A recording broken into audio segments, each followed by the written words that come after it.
Bismillahirrahmanirrahim. Assalamualaikum warahmatullahi wabarakatuh.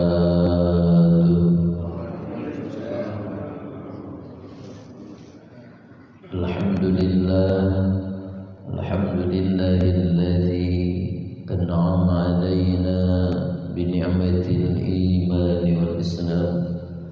Asyhadu an la ilaha illallah wahdahu la syarika lah wa asyhadu anna Muhammadan abduhu wa rasuluhu la nabiyya wa la rasula ba'dah. Allahumma salli wa sallim ala sayyidina Muhammad ibn Abdillah alladhi adda al-amanah wa ballagha risalah wa nasaha al-ummah wa ala alihi wa ashabihi wa man da'a ila Allah bi da'watihi ila yaumil liqa'i amma ba'd. Qala Allah ta'ala fil Qur'anil Karim wa huwa asdaqul qailin. A'udzu billahi minasy syaithanir rajim. Bismillahirrahmanirrahim. Kullu man 'alaiha fan. Shadaqallahul azim wa shadaqa rasuluhul karim wa nahnu 'ala dzalika minasy syahidin wa syakirin walhamdulillahi rabbil alamin.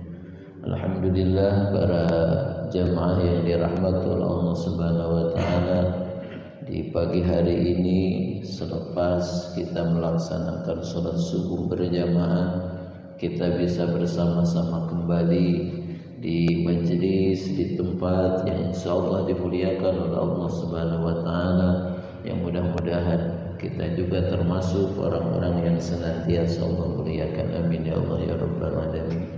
Salawat dan salam marilah kita limpahkan kepada baginda Nabi Muhammad sallallahu alaihi wasallam. Insyaallah di pagi hari ini kita akan melanjutkan kembali mengkaji hadis-hadis Rasulullah sallallahu alaihi wasallam yang terdapat di dalam kitab Riyadhus Shalihin. Di pagi hari ini kita akan mengkaji hadis-hadis Rasul terkait zikrul maut wa qasrul amal. Zikrul maut, ingat kepada kematian, wa qasrul amal, dan singkatnya harapan atau angan-angan. Para jamaah rahimakumullah, di dalam kitab ini dikatakan, i'lam ayyuhal abdu annaka raji'un ila rabbik. I'lam, ketahuilah, ayyuhal abdu, wahai seorang hamba, annaka, sesungguhnya engkau, raji'un, engkau akan kembali, ila rabbika, kepada Tuhan, min hadihid dunya, dari kehidupan dunia ini, fa inna nihayatal khalqi bihal maut, maka sesungguhnya nihayatal khalqi, ujung dari penciptaan, biha, di dunia ini, al mautu, adalah kematian. Maka Allah Subhanahu wa taala menegaskan hal ini di dalam Quran surah Az-Zumar, di mana Allah Subhanahu wa taala berfirman, kullu man 'alaiha fan. Kullu man, setiap orang, 'alaiha, yang ada di muka bumi, fan, maka dia akan hancur, dia akan tidak akan kekal, dia tidak akan selama-lamanya berada di dunia ini. Bahkan di dalam ayat lain Allah Subhanahu wa taala mengingatkan kepada kita tentang kematian ini. Misalnya firman Allah, A'udzu billahi minasyaitonir rajim. Bismillahirrahmanirrahim. Di dalam Quran surah Al-Mulk, alladzi khalaqal mauta wal hayata. Alladzi, Allah adalah zat, khalaqal mauta wal hayata, yang telah menciptakan kematian, wal hayata, dan kehidupan. Kalau kita lihat ayat ini para jamaah rahimakumullah, kalau kita lihat perjalanan hidup kita, harusnya hidup dulu kemudian mati. Tapi Allah di dalam ayat ini mengatakan alladzi khalaqa, Allah itu adalah dan khalaqa, yang menciptakan, al mauta, kematian, wal hayata, dan kehidupan. Jadi kematian didahulukan daripada kehidupan. Ini menunjukkan, kata para ulama ahli tafsir dan ulama ahli bahasa, bahwa kematian itu adalah sesuatu hal yang pasti, sesuatu hal yang akan datang menghampiri kita.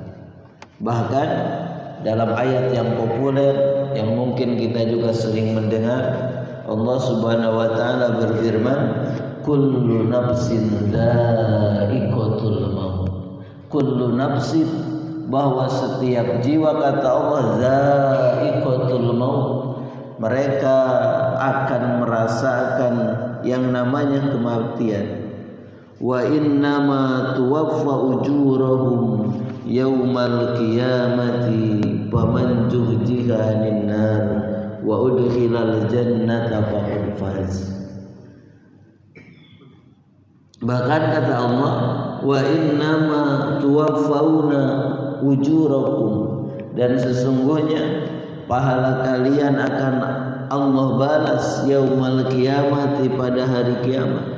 Faman zuhziha 'anil nar, siapa saja yang dijauhkan dari neraka, wa udkhilal jannah, dan dimasukkan ke surga, faqad faz, maka sungguh dia itu adalah orang-orang yang beruntung, orang-orang yang mendapatkan kebahagiaan. Banyak ayat Al-Quran yang mengingatkan kepada kita tentang kematian. Yang menjadi pertanyaan, kenapa pengarang kitab Riyadhus Shalihin ini, Imam An-Nawawi, membuat sebuah kitab yang namanya, sebuah judul kitab atau bab kitab yang namanya Zikrul Maut, ingat kepada kematian. Kemudian kenapa di dalam ayat-ayat Al-Quran juga Allah banyak mengingatkan tentang kematian? Ini sebenarnya kalau kita tanya setiap orang itu pasti tahu bahwa dia itu akan mati, bahwa dia itu akan meninggalkan dunia. Tapi kenapa Imam Nawawi membuat bab khusus tentang zikrul maut, memuat nanti hadis-hadis tentang zikrul maut. Kemudian di dalam Al-Quran Allah mengingatkan bahwa kematian itu akan kita rasakan. Karena ternyata kalau kita lihat para jamaah rahimakumullah, tidak sedikit orang yang tahu bahwa dia akan mati, orang tahu bahwa dia akan kembali kepada Allah Subhanahu wa taala, tapi seolah-olah tidak akan kembali. Dia bermaksiat terus, gak pernah mau bertaubat, berbuat zalim terus, gak tahu bahwa dia itu akan kembali sebenarnya. Jadi karena ternyata tidak sedikit tadi orang yang dia tahu fase kehidupan ini, tapi dia seolah-olah hidup di dunia ini akan selama-lamanya. Padahal sebenarnya dia itu akan kembali kepada Allah Subhanahu wa taala. Maka pantas kalau di dalam hadis Rasul tentang zikrul maut ini diceritakan ada satu sahabat Ansor yang datang kepada Rasulullah sallallahu alaihi wasallam. Kemudian sahabat itu bertanya kepada Rasulullah sallallahu alaihi wasallam, ayyun nas aqyas, ya Rasulullah, man aqyasun nas wa man akramun nas. Man aqyasun nas wa akramun nas ya Rasulullah. Siapa, kata orang Ansor ini, kata sahabat Ansor ini, siapa orang yang paling cerdas wahai Rasul, dan siapa orang yang paling mulia wahai Rasul? Maka kata Rasul, aktsaruhum dzikran lil maut wa asyaduhum isti'dadan lahu. Dia kata Rasul ketika ditanya oleh sahabat Ansor, siapa orang yang paling cerdas dan siapa orang yang paling mulia? Pertanyaan ini para jamaah rahimakumullah, kalau ditanyakan kepada kita, pasti kita akan menjawab siapa orang yang paling cerdas. Itu yang di kelasnya juara, yang di kelasnya ranking 1, yang menang olimpiade ini, olimpiade itu, menang perlombaan ini, perlombaan itu orang cerdas, yang gelarnya profesor. Mungkin kita akan menjawab seperti itu, itulah orang cerdas. Tapi apa jawaban Rasul? Ternyata kata Rasul, orang cerdas itu bukan orang yang jadi profesor, orang yang IP-nya 4, orang yang nilai akademiknya tinggi, tapi orang yang cerdas itu aktsaruhum dzikran lil maut, adalah orang yang paling banyak ingat kepada kematian. Wa asyaduhum isti'dadan lahu, dan orang yang paling memiliki persiapan lahu untuk kematian. Zaulaika humul aqyas, kata Rasul. Mereka itulah, dan hanya mereka itulah al-aqyas, orang-orang yang cerdas. Jadi memang itulah orang cerdas. Jadi Rasul mengaitkan orang yang banyak ingat kematian itu adalah orang cerdas. Kenapa orang cerdas? Karena para jamaah rahimakumullah, dengan banyak mengingat kematian itu bukan berarti kita itu jadi gak mau hidup. Saya mau mati. Mati, ingat mati. Akhirnya tidak mau beraktivitas karena ingat mati. Gak mau bergerak, gak mau melakukan sesuatu karena ingat mati. Bukan seperti itu. Justru orang yang dia ingat mati itu, maka dia akan menata hidupnya, dia akan memanage hidupnya, baik kehidupan dunia apalagi kehidupan akhirat. Karena di dalam benaknya tergambar nanti dia akan mati.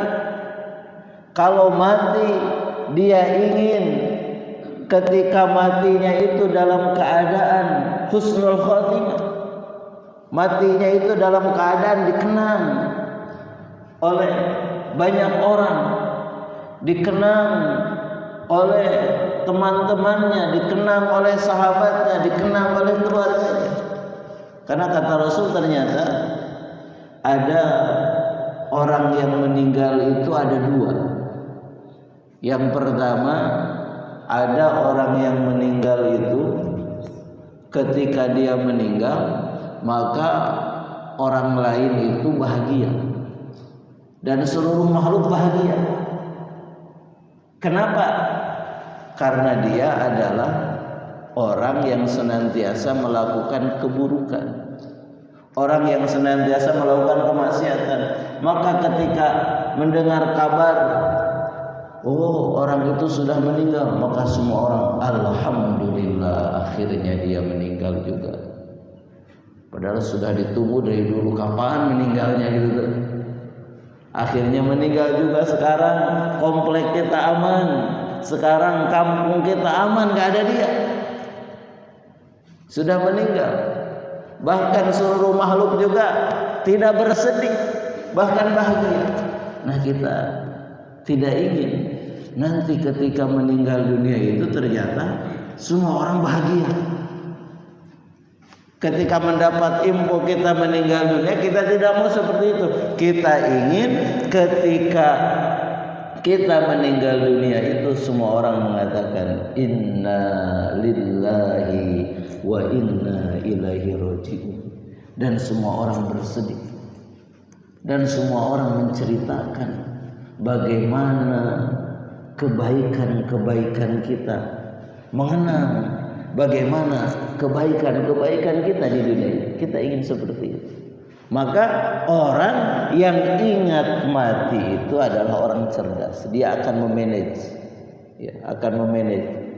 Dia akan ingin dikenang bahwa kalau dia sebagai seorang pekerja yang baik, pekerja yang jujur, pekerja keras, kalau dia seorang suami yang bertanggung jawab, suami yang memperhatikan anak dan keluarganya, pokoknya akan menyeting dirinya dia agar sukses di dunia, apalagi sukses di akhirat. Sehingga orang yang ingat mati itu akan senantiasa dia hidupnya teratur, hidupnya tidak sembarangan karena ingat kematian, sehingga menjadi orang-orang cerdas, orang-orang yang cerdas. Dan inilah memang yang harus kita sadari, karena kata Allah Subhanahu wa taala, setelah kita berada di dunia ini, maka kita mau kemana? Summa innakum ba'da dzalika lamayitun. Kemudian setelah kita berada di dunia, maka kita itu akan mati. Nah, pertanyaannya, setelah mati, setelah meninggalkan dunia ini, kita itu akan kemana? Maka kata Allah, summa innakum yaumal qiyamati tub'atsun. Kemudian kalian pada hari kiamat itu tub'atsun, kalian akan dibangkitkan. Inilah masa depan kita yang pasti, bahwa kita itu akan dibangkitkan. Nah, ketika dibangkitkan itu nanti hanya ada dua golongan para jamaah rahimakumullah. Pertama ada golongan ashabus shimal, yang kedua ada ashabul yamin. Siapa ashabus shimal itu? Ashabus shimal itu ay ashabun nar, yaitu penduduk neraka. Ada ashabul yamin. Siapa ashabul yamin itu?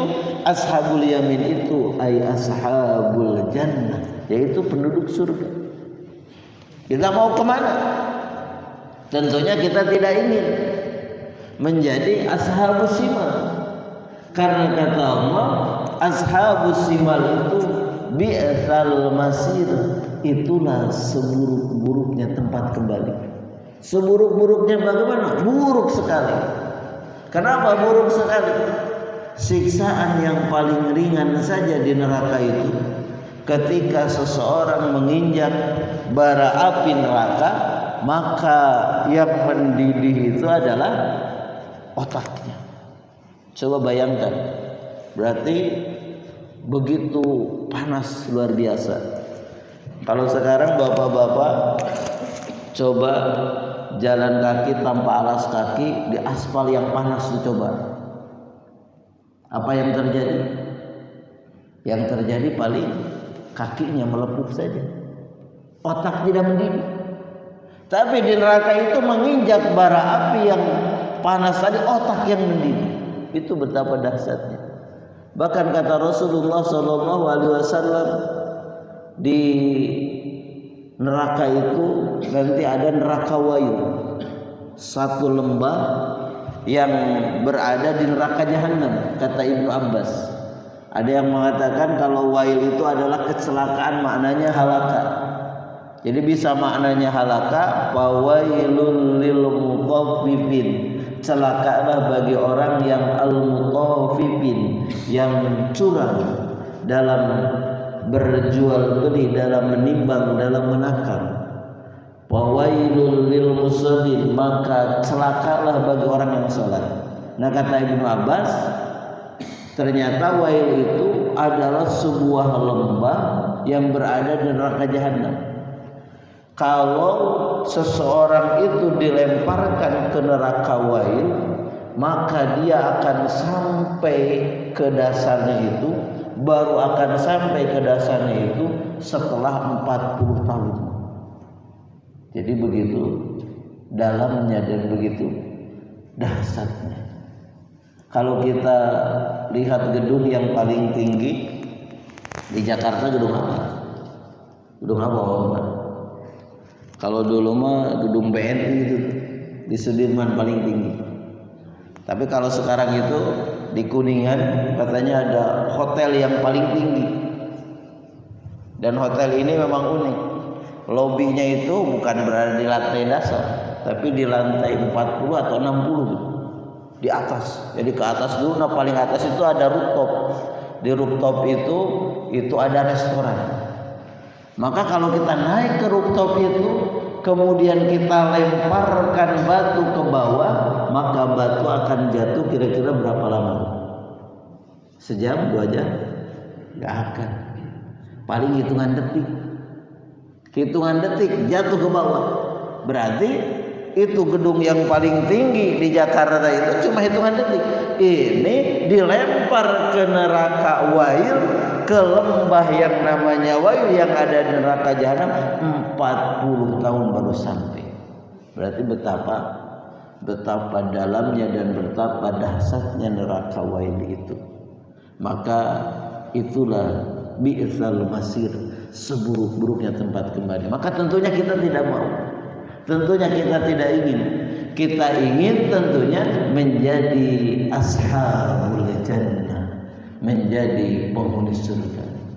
Cuma yang menjadi pertanyaan bagi kita para jamaah rahimakumullah, apa sebenarnya yang menjamin bahwa kita ini adalah ashabul yamin, bahwa kita ini adalah ashabul jannah? Apa yang menjamin? Bukan karena kita adalah jamaah masjid ashabul yamin, nanti ganti ini masjidnya ashabul yamin, bukan ya. Apa yang menjamin kita tuh? Ini yang penting bagi kita. Apa yang menjamin kita bahwa kita itu termasuk ashabul jannah, bahwa kita itu termasuk ashabul yamin? Sebenarnya hanya satu yang bisa menjamin kita bahwa kita ini termasuk ashabul jannah. Apa yang menjamin kita itu? Yang menjamin kita hanyalah ketakwaan kepada Allah Subhanahu wa taala. Maka begitu sangat rahman dan rahimnya Allah, begitu sangat kasih sayangnya Allah Subhanahu wa taala, Allah itu mendatangkan bulan Ramadan setahun sekali. Pertama, bulan Ramadan itu ingin memberikan kepada kita peluang untuk diampuni dosa. Sehingga dengan datang bulan Ramadan itu khawatirnya selama 1 tahun itu banyak dosa. Maka dengan datangnya bulan Ramadan terhapus dosa itu.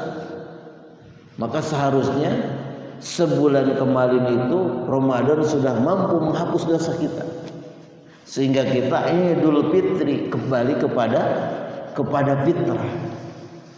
Yang kedua, Ramadan itu memang diperuntukkan untuk membina ketakwaan. Kenapa? Karena ketakwaan inilah satu-satunya yang bisa memastikan kita, yang bisa menjamin kita menjadi ashabul yamin, kita menjadi ashabul jannah. Kemudian yang menjadi pertanyaan, ya takwa itu apa? Takwa itu insya Allah kita semua sudah tahu. Maka bukan hanya setahun sekali, mungkin kelamaan, maka seminggu sekali kita diingatkan oleh khotib di mimbar Jumat, ittaqullah,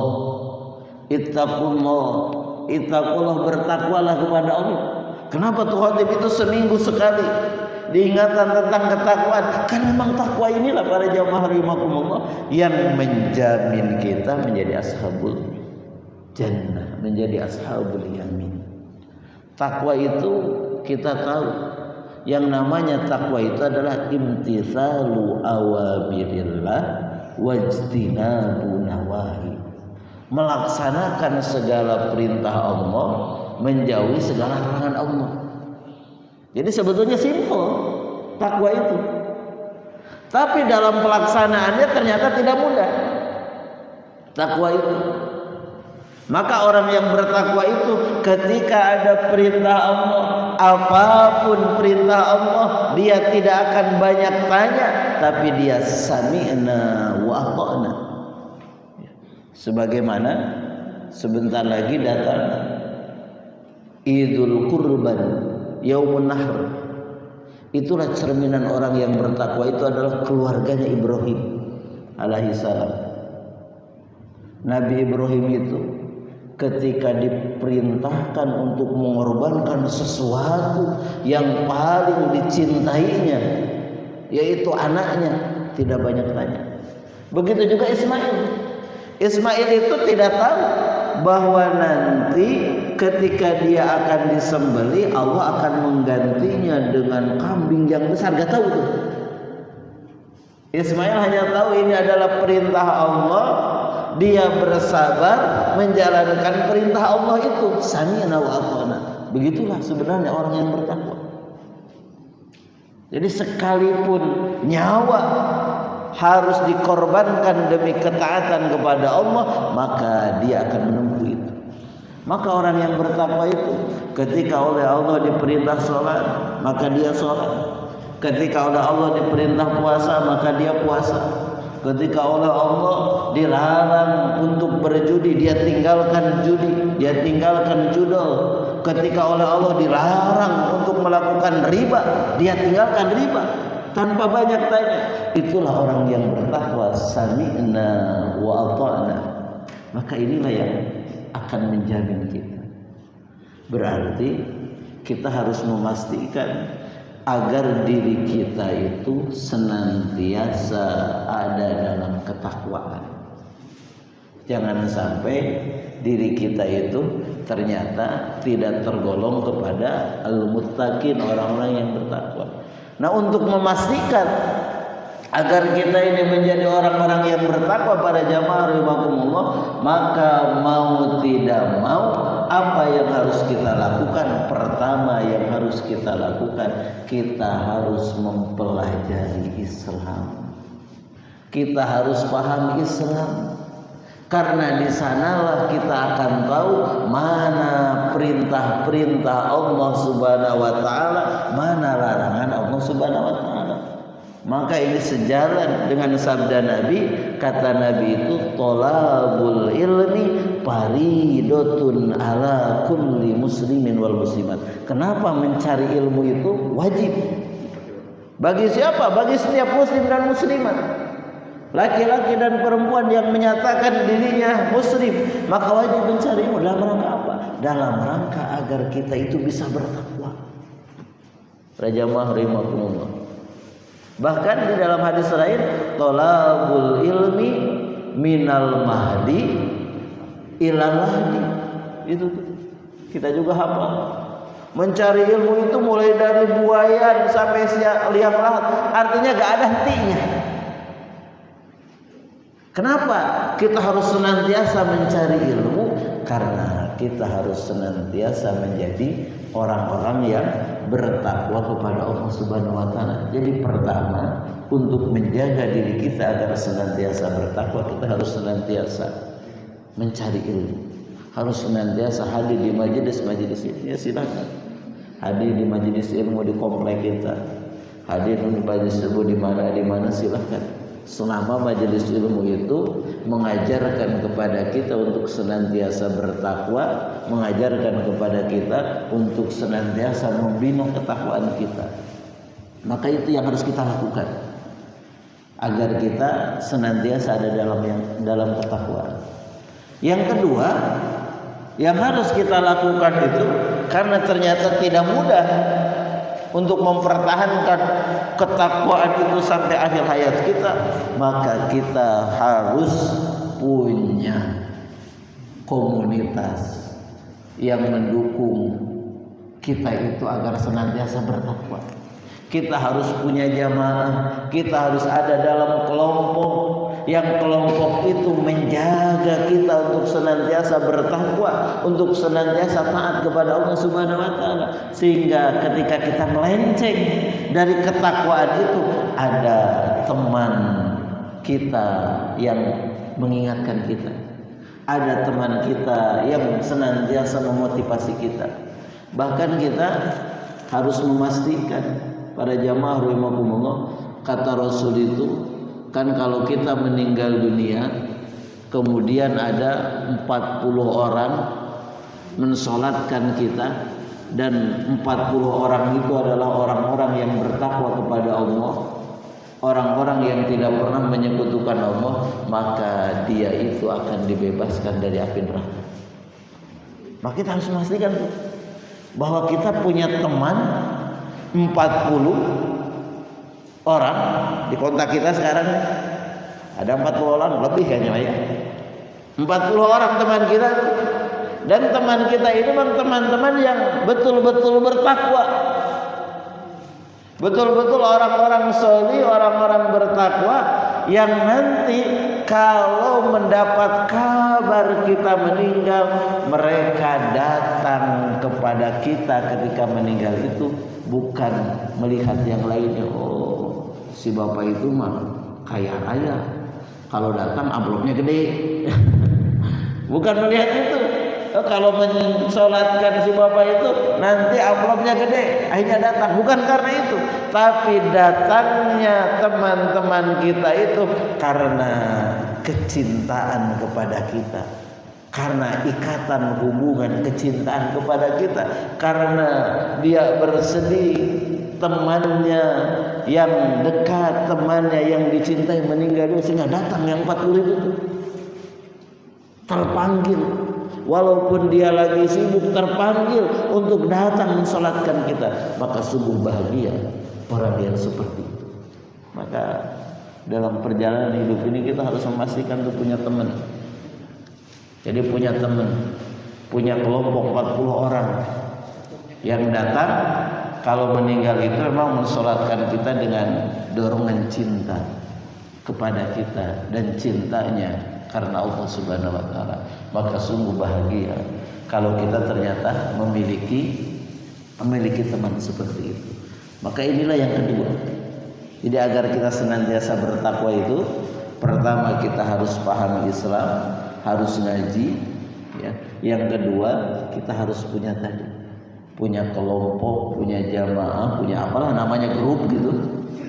Yang mana grup itu senantiasa saling mengingatkan, mendorong kita untuk senantiasa ada dalam ketakwaan.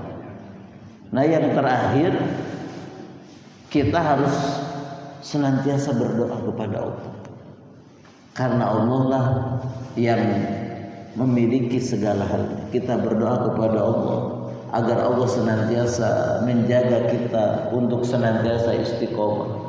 Allahumma inna nas'aluka al-istiqomah fi tha'ah, misalnya doanya.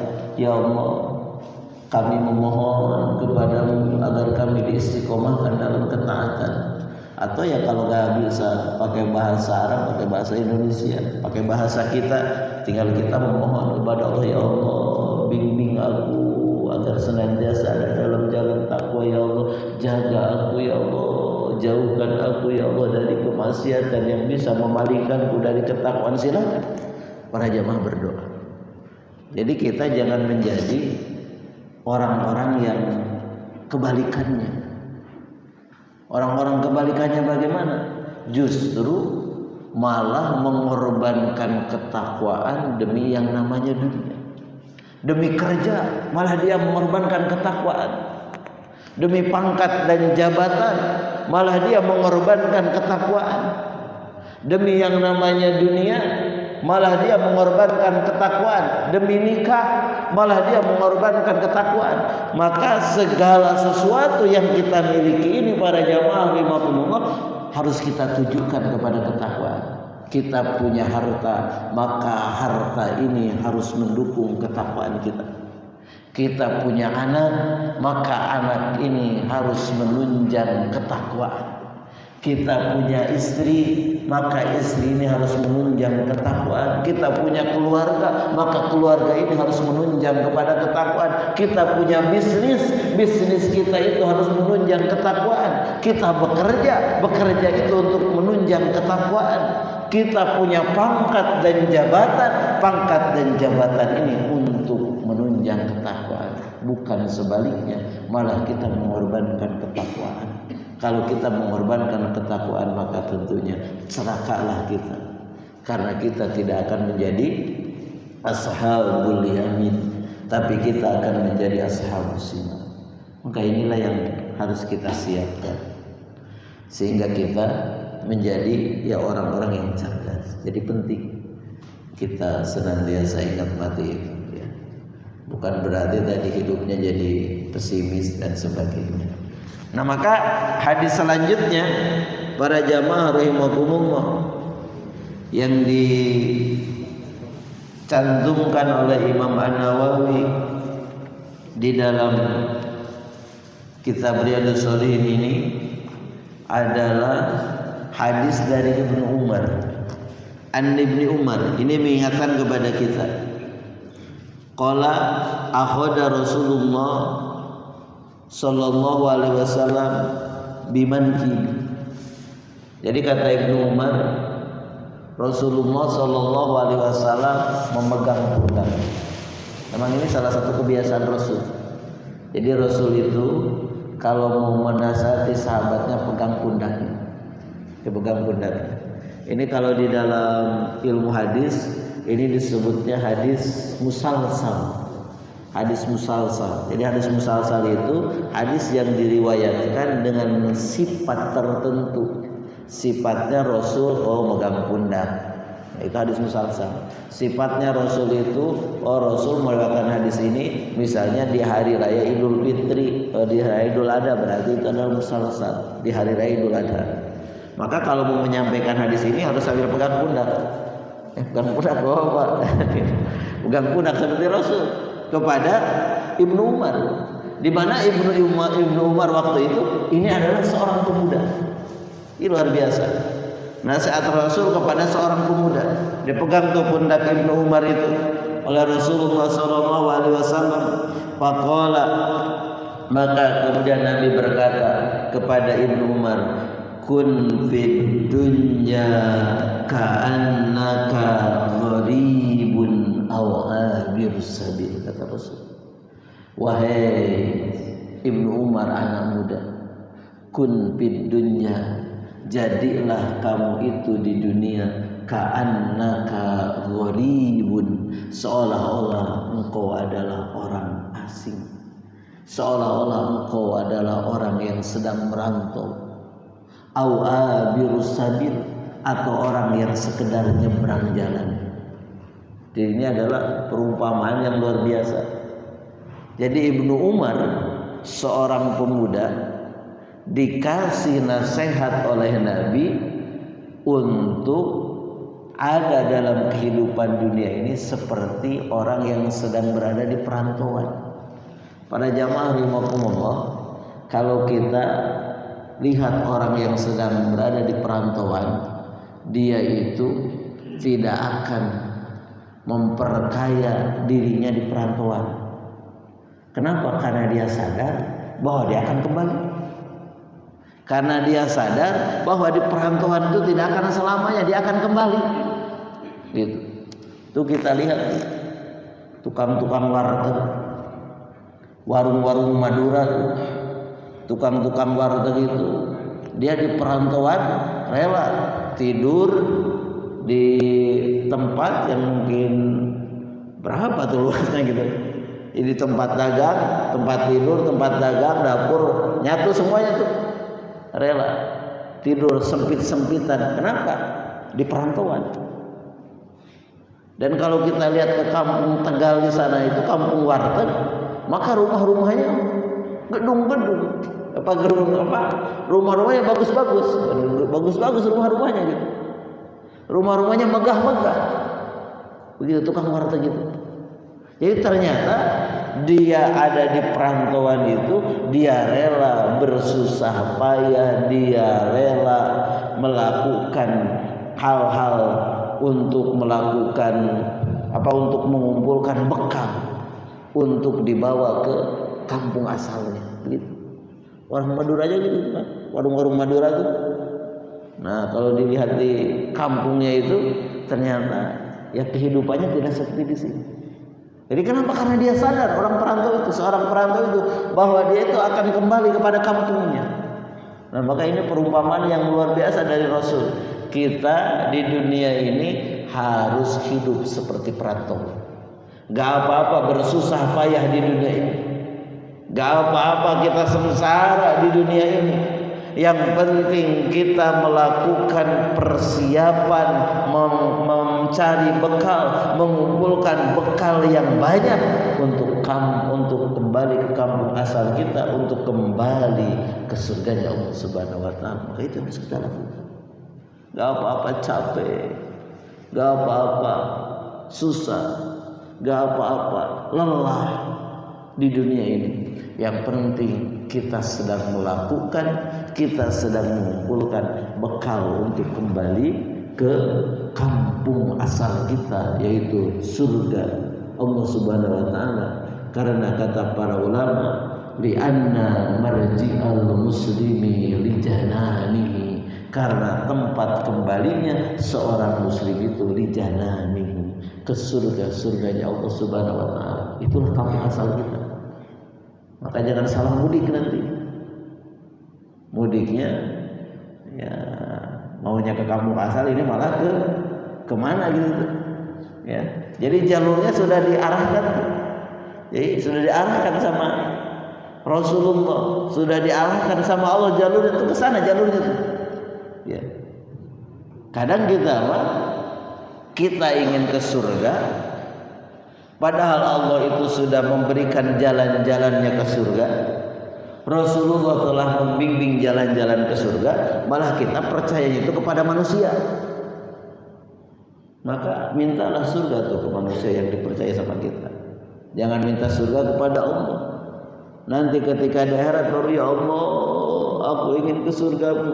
Kata Allah, dulu di dunia kemana aja kamu itu? Sudah aku kasih petunjuk. Nih jalan ke surga itu begini nih. Sudah aku utus Rasulullah, nih jalan ke surga itu begini. Sudah aku turunkan Al-Quran. Tuh dalam Al-Quran ada petunjuk-petunjuk. Tapi kenapa kamu gak mengikuti petunjuk itu? Jadinya salah alamat. Jadinya harusnya ke surga, ini malah ke nerakanya Allah Subhanahu wa taala. Nauzubillah summa nauzubillah. Kemudian Rasul mengingatkan yang kedua kepada Ibnu Umar, au abiru sabil, atau orang yang sekedar nyebrang. Orang nyebrang itu kan tidak lama. Pada jamaah rumah. Gak akan ada orang nyebrang itu dia diam di tengah-tengah halaman, itu namanya nongkrong di tengah jalan namanya. Orang nyebrang itu cepat, lihat kiri kanan, nah tengok kiri tengok kanan. Maka kita di dunia juga begitu. Kita ini gak akan lama, kita sebentar. Maka kita harus tengok kiri tengok kanan. Khawatirnya kita melakukan kesalahan, melanggar aturan-aturan yang sudah ditetapkan oleh Allah. Akhirnya kita celaka. Kita gak sampai itu ke ujung jalan. Ujung jalan itu apa? Itu surga. Ini dunia, ujung jalannya adalah surga. Karena kita gak tengok-tengok kiri kanan, akhirnya ya, ketabrak ke situ tuh. Hancur kita, celaka, kita gak sampai ke ujung. Nah kita jangan sampai ketika di dunia ini kita gak tengok kiri kanan. Tengok-tengok itu maksudnya apa? Tengok-tengok, lihat-lihat. Ini apakah perintah Allah, ini larangan Allah, apakah ini dilarang oleh Allah, ini diperintahkan oleh Allah. Maka kita harus senantiasa tadi terus tengok kiri tengok kanan, agar ketakwaan kita itu bisa mengantarkan kita ke ujung jalan. ke surganya Allah Subhanahu wa taala. Bahkan Rasulullah SAW tidak berhenti di sana. Maka kata Rasul, wa kana Ibnu Umar, kemudian Ibnu Umar setelah mendapatkan wejangan, tausiah, motivasi, dorongan dari Rasul tadi, kemudian Ibnu Umar mengatakan kepada para sahabat, idza amsayta fala tantaziris subah. Kata Ibnu Umar, idza amsayta. Jadi ini Ibnu Umar cerita bahwa dulu dia itu diberikan nasihat oleh Rasul. Nasihatnya tadi singkat tadi itu, kun fid dunya ka'annaka gharibun aw abir sabil. Jadi singkat padat nasihat dari Rasul itu. Maka Ibnu Umar mengatakan kepadanya, kalau begitu idza amsaita fala tantaziris subah. Idza amsaita, ketika kalian ada di waktu sore hari, kata Ibnu Umar, fala tantazir, maka jangan menunggu as-subah, pagi hari. Ini artinya apa? Ketika kalian punya kesempatan untuk melakukan kebaikan, maka jangan ditunda-tunda, jangan dinanti-nanti. Fala tantazir as-subah. Kalau punya kesempatan di sore hari melakukan kebaikan, maka lakukanlah kebaikan itu segera. Jangan dinanti-nanti, jangan ditunda-tunda. Kalau dinanti-nanti pasti tidak jadi. Nantilah, sebentar lagi, baru 2:30, tiduran lu sebentar, ternyata 14, udah kedengaran adzan. Gak sholat tahajud, gak sholat witir, gak sempat gitu, karena dinanti-nanti. Nantilah Idul Adha tahun sekarang mah gak kurban dulu, nanti aja lah tahun depan. Ternyata belum datang Idul Adha, Allah sudah memanggil. Maka ketika punya kesempatan, gunakan kesempatan itu. Di Rasulullah SAW itu, para jamaah rahimakumullah, Rasul itu kurbannya berapa?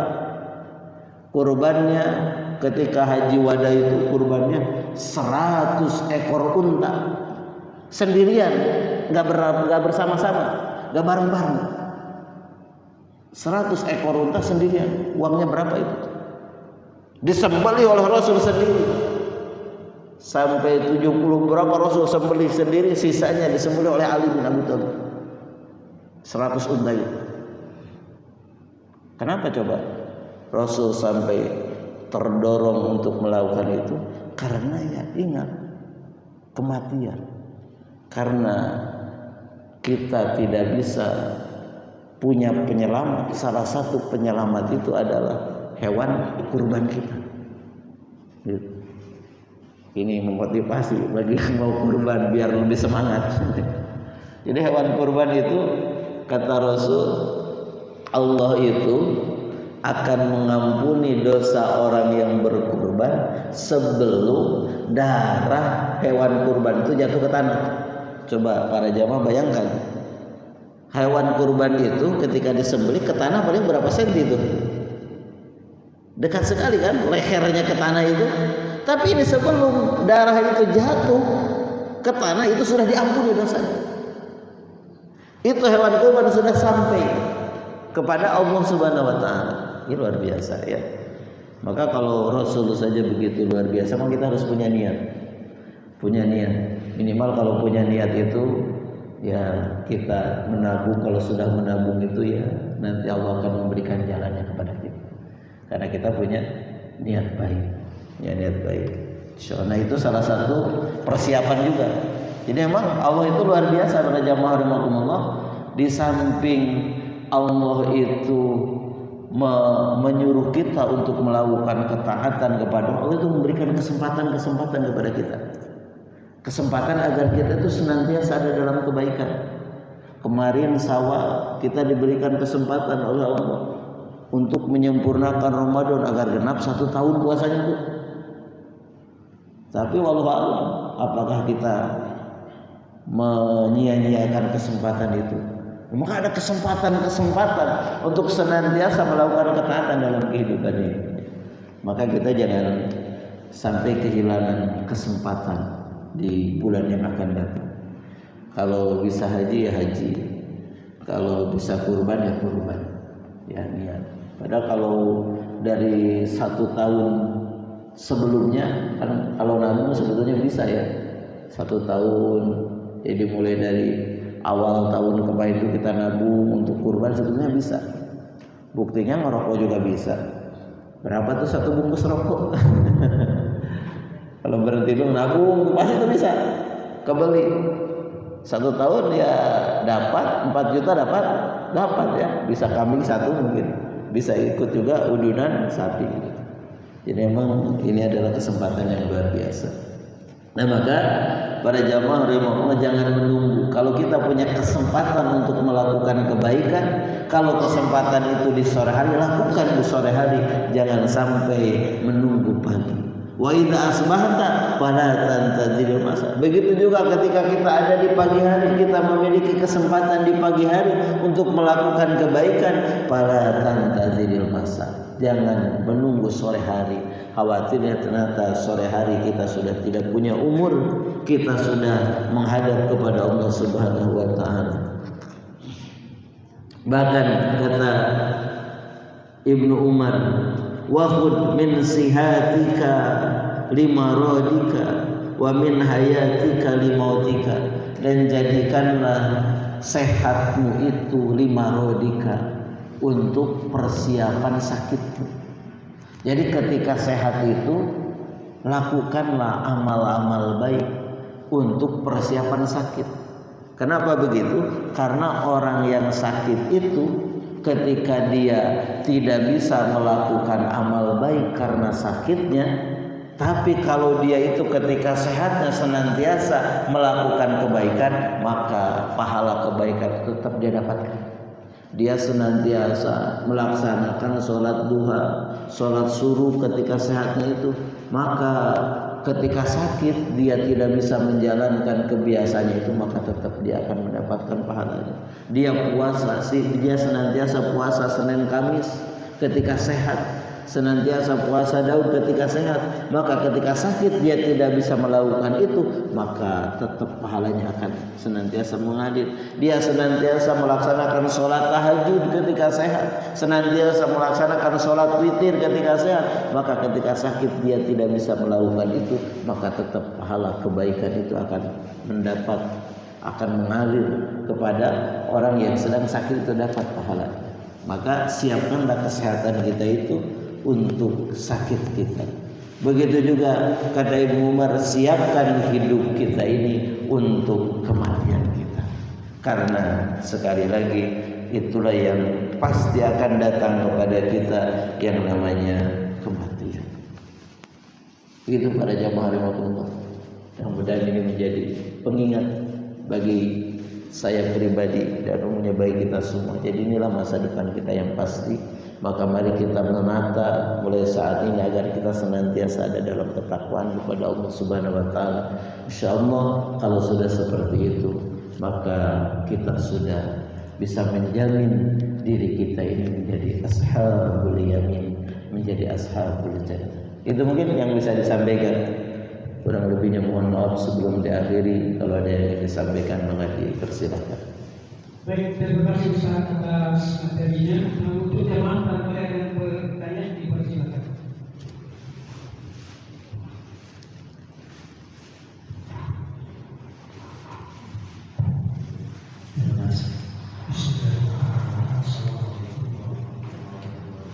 Waalaikumsalam warahmatullahi wabarakatuh.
terkait dengan kematian ini, apakah kita mati ketika sakit gitu atau ketika yang lain.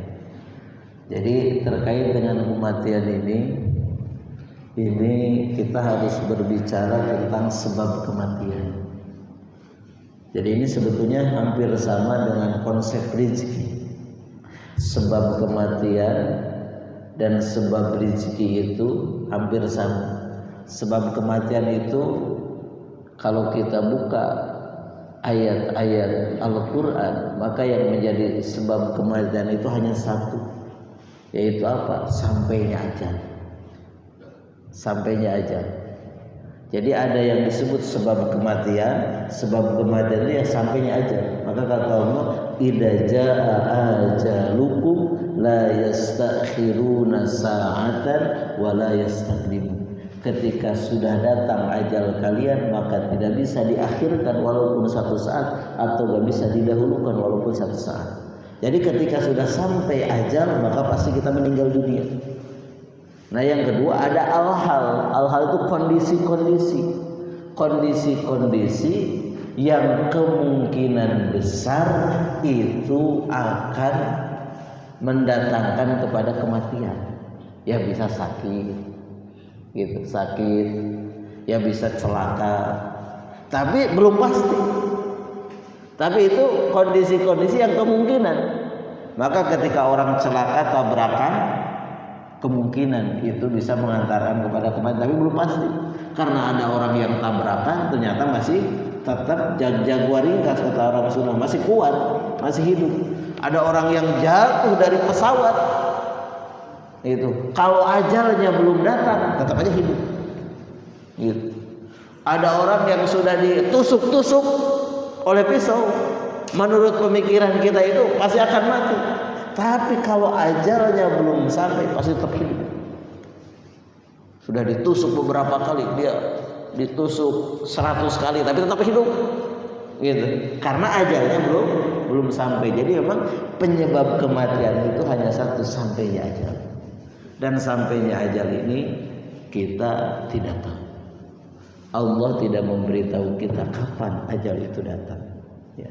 Maka ketika kita ada dalam kondisi yang kemungkinan besar bisa mendatangkan kematian, kita harus sadar. Gitu. Makanya kenapa kalau orang bepergian itu kan berdoa kepada Allah, keluar dari rumah, Bismillahi tawakkaltu 'alallah la haula wala quwata illa billah. Ya. Kemudian ketika naik kendaraan kan berdoa, Bismillahi majriha wa mursaha inna rabbi laghafurur rahim. Kata ghafurur rahim gitu.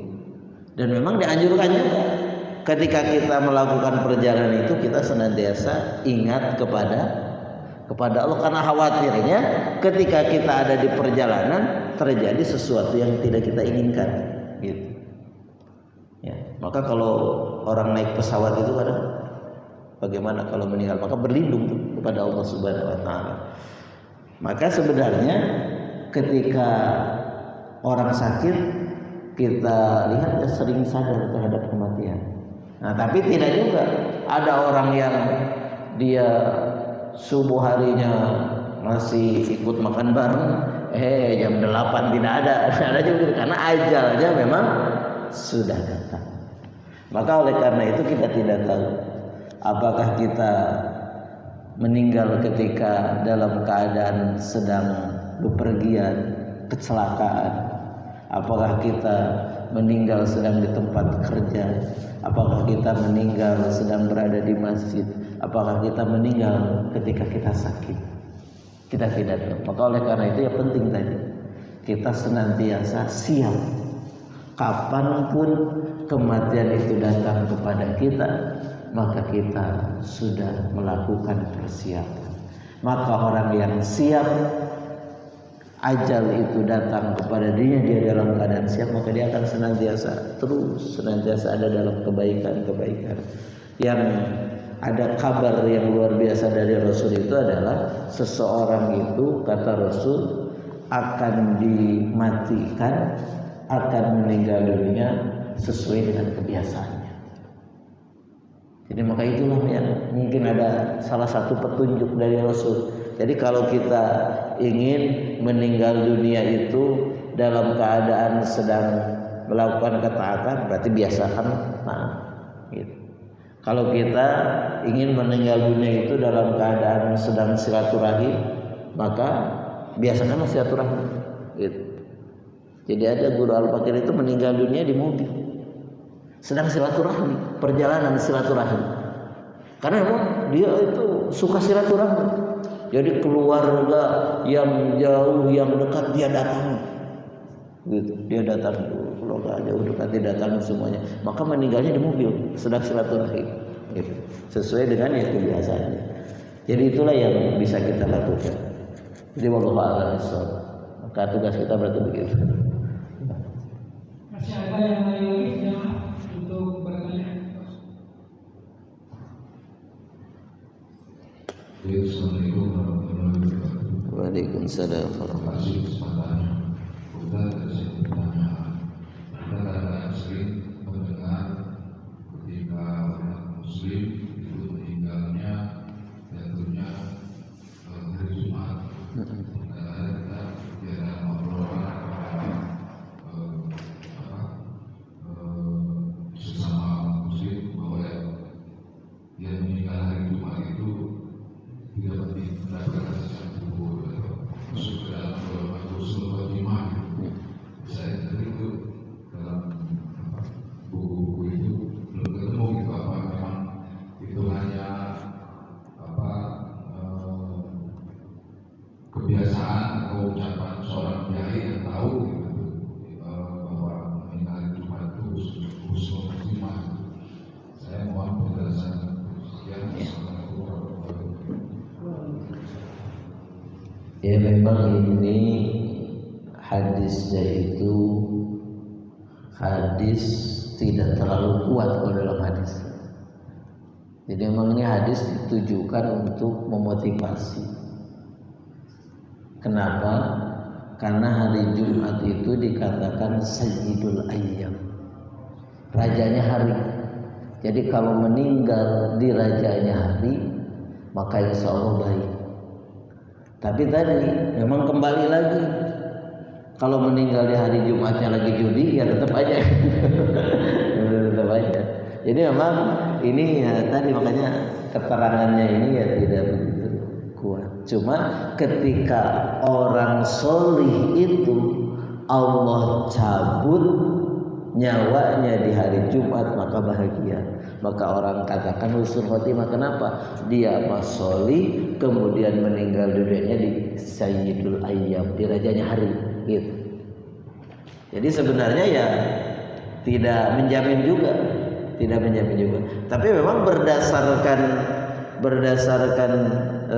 kebiasaan itu ya hari orang-orang soleh itu biasanya di hari Jumat. Tapi Rasulullah SAW itu bukan hari Jumat meninggalnya. Iya, hari Senin meninggalnya. Jadi memang ya kalau kita hubungkan dengan meninggalnya Rasul, meninggalnya para sahabat, orang-orang yang sudah pasti dijamin surga, ternyata ya Rasul juga tidak hari Jumat gitu. Cuma itu mah ya salah satu dorongan, motivasi gitu. Maka ketika datang hari Jumat, nah kalau kita ingin meninggalnya di Sayyidul Ayyam, berarti hari Jumat itu harus menjadi hari yang istimewa bagi kita gitu. Karena kalau hari Jumat, mudah-mudahan Allah mencabut nyawa saya di hari Jumat ketika saya sedang melakukan berbagai ketaatan kebaikan di hari Jumat gitu. Jadi ya itu mah dorongan saja. Dan kalau dilihat di dalam hadis-hadis Imam Bukhari juga memang ya tidak kita temukan biasanya di hadis-hadis motivasi amal. Jadi ada hadis-hadis yang dipakai untuk memotivasi. Nah itu biasanya minimal sekali hadis-hadis yang dipakai motivasi itu adalah hadis dhaif. Jadi kalau hadis dhaif itu bisa dipakai untuk padohirul amal, keutamaan amal. Tapi terkadang ada juga ulama yang membuat hadis maudhu untuk memotivasi, itu juga baik sebetulnya, untuk memotivasi. Jadi membuat hadis tapi untuk memotivasi. Kan kalau orang awam nggak tahu, oh yang penting bahasa Arab berarti hadis. Gitu. Tapi kalau ini bukan hadisnya, tidak hadis maudhu, ya minimal sekali itu adalah ya hadis dhaif. Tapi hadis dhaif bisa dijadikan untuk memotivasi kita. Nah, begitu Allah alam besar.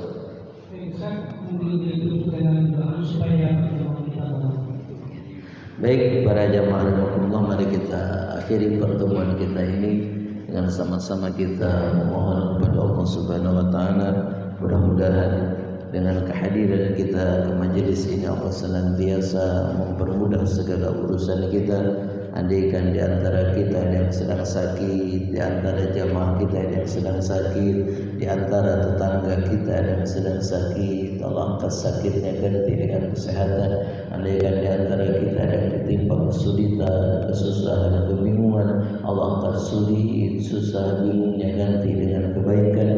Andaikan di antara kita yang memiliki hajat, cita-cita, keinginan yang belum terwujud, Allah segera wujudkan hajat, cita-cita, keinginan dalam kebaikan. Mudah-mudahan kita diistiqomahkan oleh Allah dalam kebaikan ini sampai ajal menjemput kita dimatikan dalam keadaan husnul khotimah, di tempat yang baik, di waktu yang baik, dikumpulkan kembali bersama orang-orang yang senantiasa melakukan kebaikan di surganya Allah Subhanahu wa taala. Ala hadhihi wa li kulli niyatin salihah. Al-Fatihah. Bismillahirrahmanirrahim. Alhamdulillahirabbil alamin arrahmanir rahim maliki yaumiddin iyyaka na'budu wa iyyaka nasta'in ihdinas siratal mustaqim siratal ladzina an'amta 'alaihim ghairil maghdubi 'alaihim waladdallin. Qul qali hadza astaghfirullaha li wa lakum. Assalamu alaikum